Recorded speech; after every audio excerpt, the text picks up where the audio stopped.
Good morning, student. Today we will learn History chapter first, Introduction to History, part second. Students, ये हमारे history के chapter first का part second है. In this chapter, we will learn two topics: the geographical framework and where did people live in India. In this chapter, first of all, we learn how is geography helpful in shaping the life and the history of the people.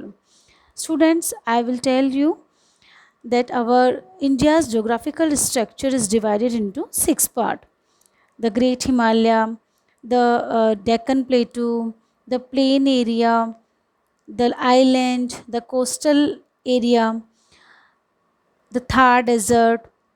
तो सबसे पहले हम ये पढ़ेंगे कि हमारे India का जो ज्योग्राफिकल डिवीज़न है उसने हमारे जो इतिहास को किस तरीके से प्रभावित किया है या हमारी हिस्ट्री पर उसका क्या इफ़ेक्ट हुआ है, इसके बारे में पढ़ेंगे. देखो, the great Himalaya have always been a barrier for invaders from the north.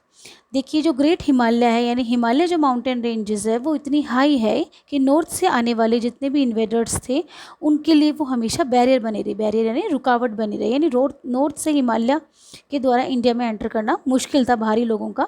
हाँ, ये ज़रूर था कि जो नॉर्थ वेस्टर्न साइड था हिमालय का, वहाँ पर कुछ लो लाइंग पासेस थे, यानी कुछ निचले इलाके थे, कुछ ऐसे निचले रास्ते थे जिसकी वजह से बार बार जो इंडिया पर अटैक हुआ या इन्वेडर्स का आना हुआ वो इसी रास्ते से हुआ.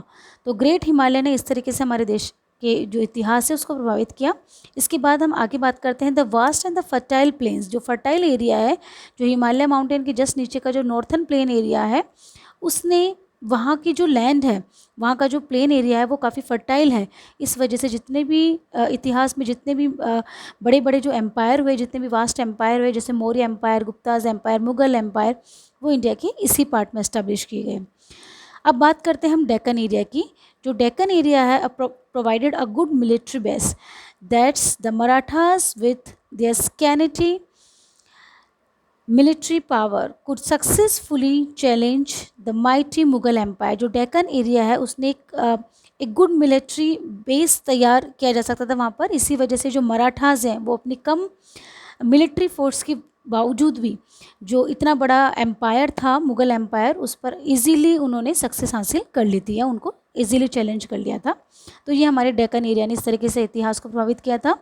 आगे बात करते हैं हमारी कोस्टल लाइन की. जो इंडिया की जो कोस्टल लाइन है वो काफ़ी लॉन्ग कोस्टल लाइन है. इसी वजह से इंडिया के जो स्ट्रॉन्ग कमर्शियल रिलेशन मेंटेन हो पाए साउथ ईस्ट एशियन स्टेट्स के साथ एक तरफ, वहीं दूसरी तरफ अफ्रीकन और यूरोपियन कंट्रीज़ के साथ भी. तो इस तरीके से इंडिया का जो ज्योग्राफिकल स्ट्रक्चर है उसने उसकी वजह से हमारा जो इंडिया का जो इतिहास है वो काफ़ी प्रभावित हुआ.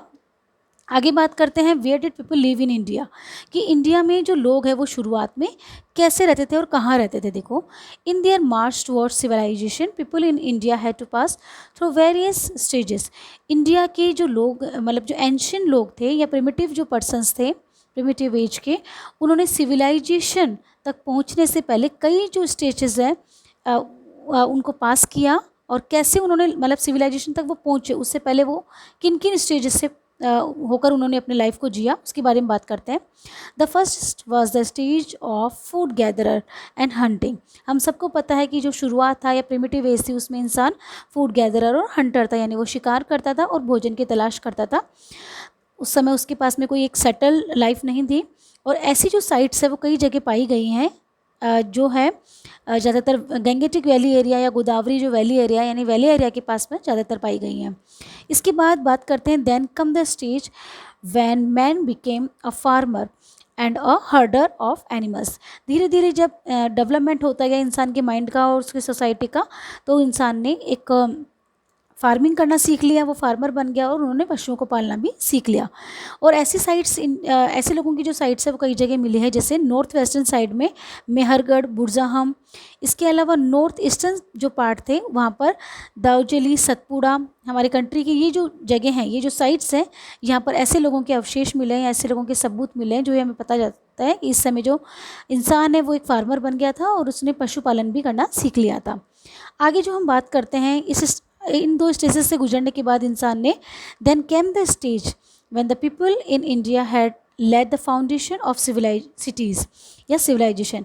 अब थर्ड स्टेज तक आते आते इंसान ने सिटीज़ का फाउंडेशन कर लिया या सिविलाइजेशन को एस्टेब्लिश करना सीख लिया था।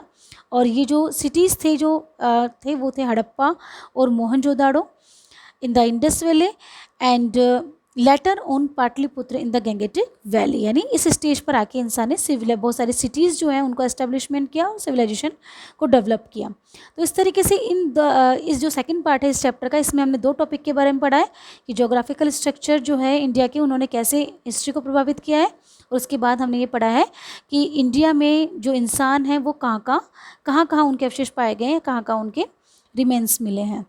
I hope student you understand this topic, और आगे का जो चैप्टर का जो अगला पार्ट है वो हम अपनी नेक्स्ट क्लास में पढ़ेंगे। Thank you.